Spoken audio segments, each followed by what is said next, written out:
ॐ अज्ञानतिमिरन्धस्य ज्ञानाञ्जनशलाकया चक्षुरुन्मिलितं येन तस्मै श्रीगुरुवे नमः।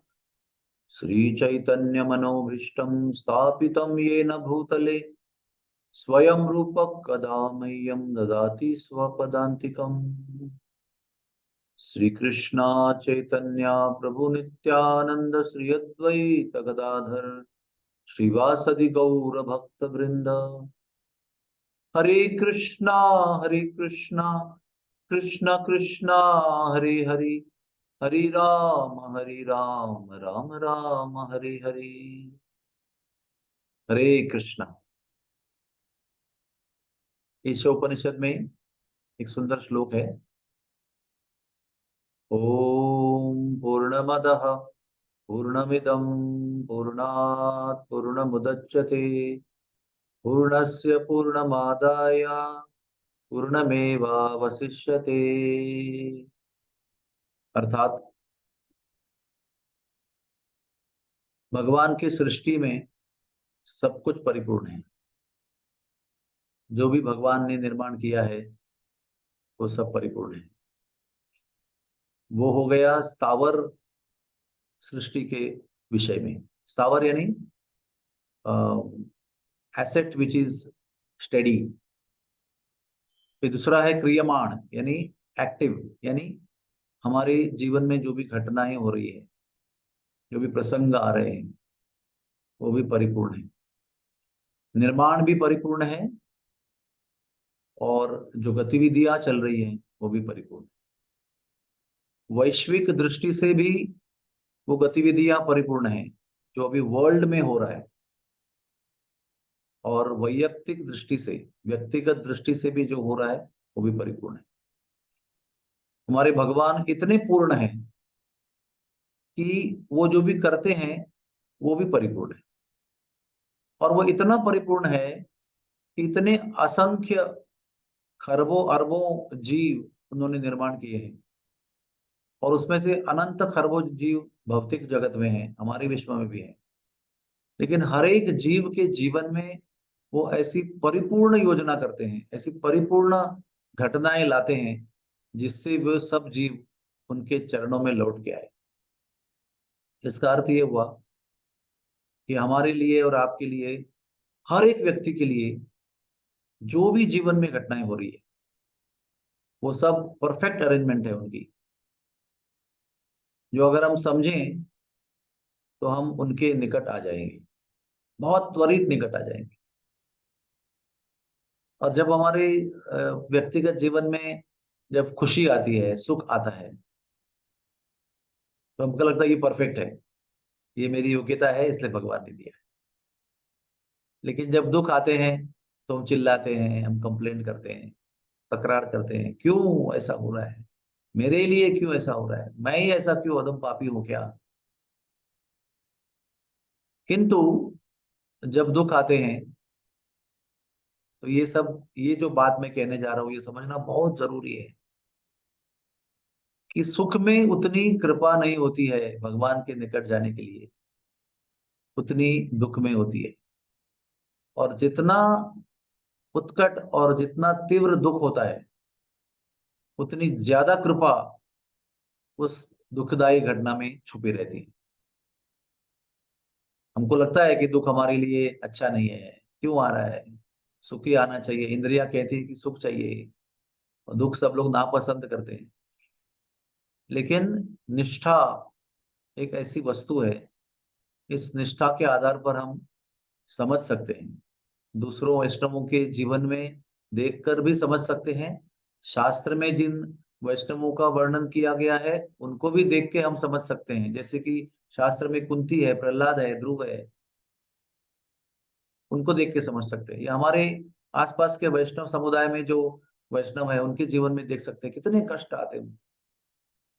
लेकिन बहुत सारे दुख भरे अनुभव आने के बाद में किन लोगों के चेहरे पर रौनक और आनंद होता है, वे वही लोग हैं जो उन दुख भरी स्थितियों में भी भगवान को धन्यवाद देते हैं, भगवान को थैंक यू कहते हैं।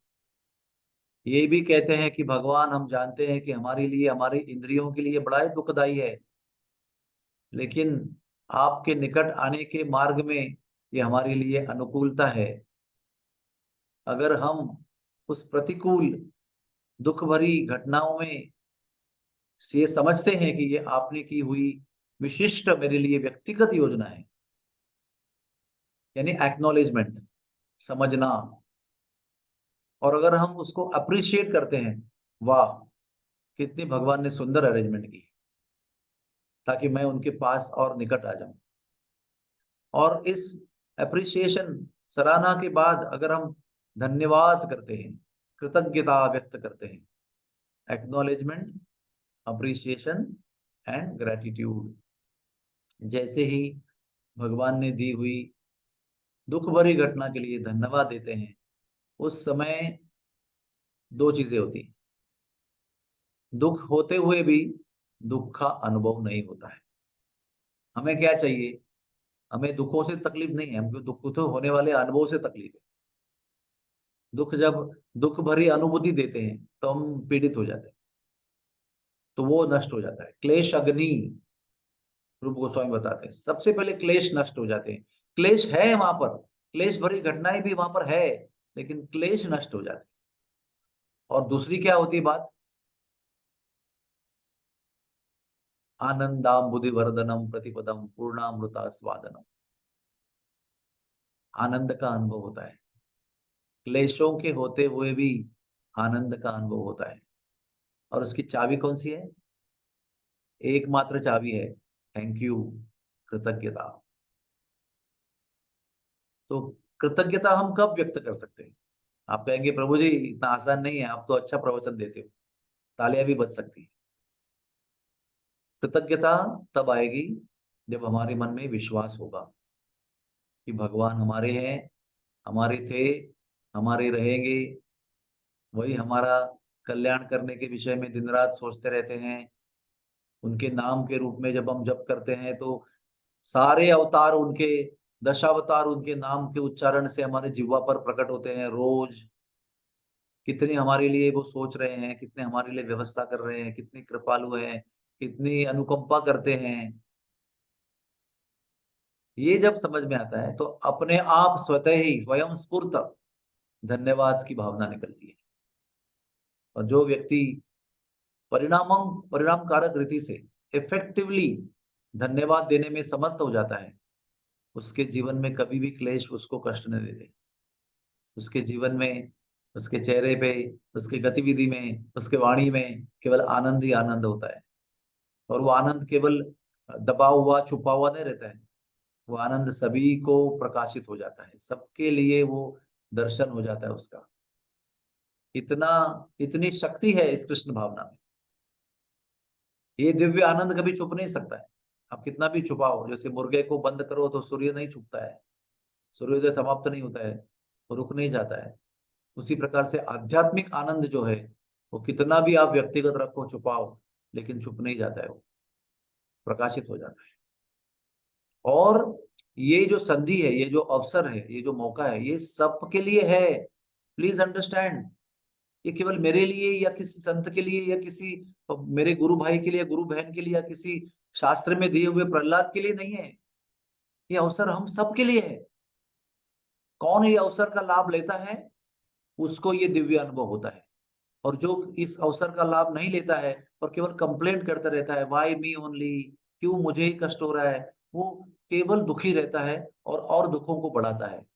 दुखद घटना में जितना दुख देने की क्षमता है, कंप्लेंट करने से उस दुखद घटना की दुख देने की शक्ति और बढ़ जाती है। और जितना धन्यवाद देंगे, उतना ही उस दुखद घटना से आनंद की अनुभूति होती है। तो इंग्लिश में कहते हैं ना, the ball is in our court.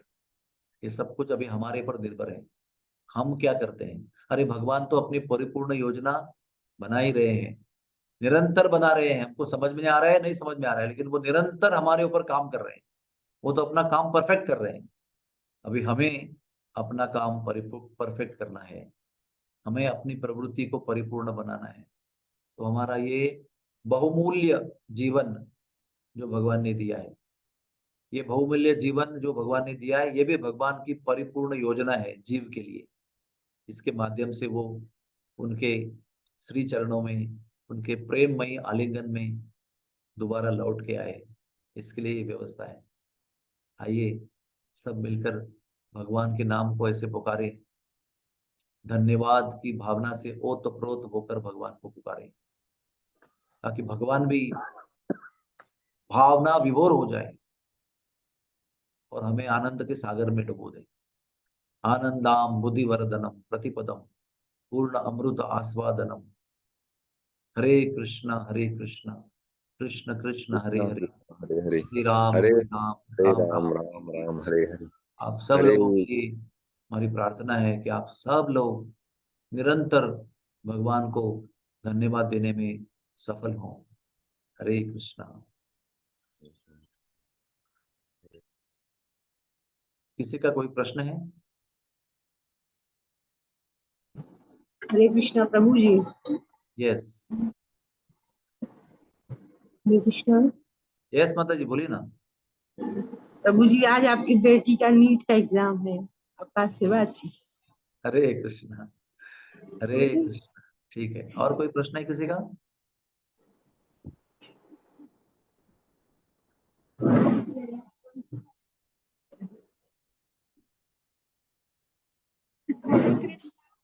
धन्यवाद धन्यवाद। Thank you very much. Hari बोल।